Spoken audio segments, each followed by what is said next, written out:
اللذاذة عملنا أطيب شاكرية باللحمة بتجنن، طيبة كتير ولذيذة. شايفين اللذاذة والطياب. هلا أول إشي بدي أسلق اللحمة. عندي هون شوية زيت نباتي.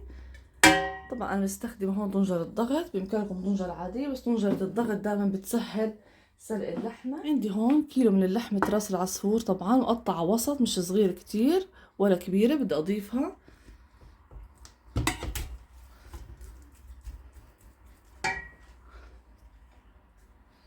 عندي هون 4 بصلات مقطعة شرائح، بدي أضيفها فوق اللحمة. هلا بدي أحركهم سوا.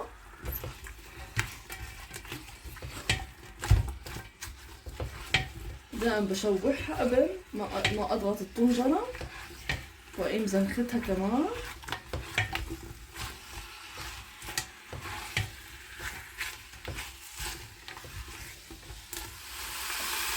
هلا هون عندي عيدان من القرفة، عندي هون ورق غار، عندي هون هيل. هلا بدي أحركهم سوا.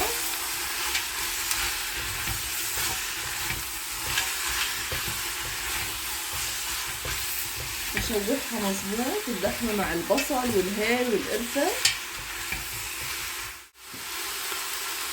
هلا طبعا بعد ما شوحت اللحمة مع البصل والقرفة والورق غار بدي أضيف مي عشان أقيم زفرتها.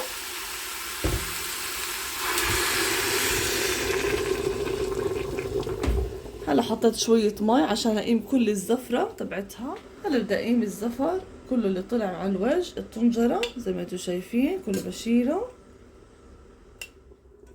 طبعا هاي ما بتكتر لها بهارات، احط لها بس بهارات مشكلة شوي. حتى لو عندكم بهارات المنسف حطوها او بهارات مشكلة عشان ما تلون اللبن الشاكرية. وعندي هون فلفل اسود. بدي اضيف المي عشان اضغطها. هيك ضغطت الطنجرة. طبعا اول اشي بعلي عليها وبس تصفر بوطي عليها وبخليها نص ساعة او حسب حجم اللحم اللي عندكم. لا طبعا هاي اللحمة بعد ما سلقتها طبعا خليت البصل اللي انا بدي اياه. المرقة صفيتها طبعا. هاي كمان بدي احط منها من للبن. خليها هون. عندي كيلو من اللبن زي ما انتم شايفين، وعملت هون رز بالشعرية زي ما انتم شايفين. هاي بالباقي لها رز بالشعرية. عندي هون كيلو من اللبن. بدي اضيف عليه معلقة كبيرة من الملح. عندي هون 3 معالق من النشا. بدي احط شوي مي ادوبهم بمي. هلا بضيفهم فوق اللبن.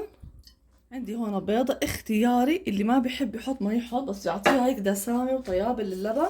هلا بحركهم قبل ما احطهم على النار.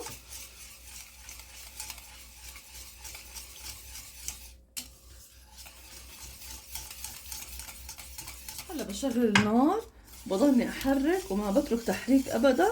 طبعا بس يغلي بحط مرقة لحمة وبشوف قد ايه بدي حسب سماكة اللبن، وبشوف شو قد ايه بدي مرقة لحمة.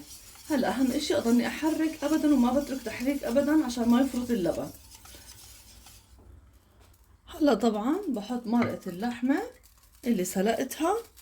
بحط اول اشي 3 معالق اول اشي وبشوف اذا بدي او كيف.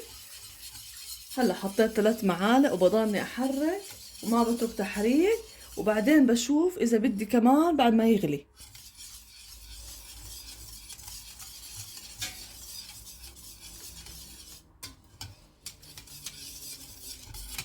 بشوف قبل ما يغلي بشوي اذا بدي بحط كمان معلقتين، وبشوف يعني انتو حسب السماكة اللي بدكم اياها وبتشوفوا قد ايه بدكم.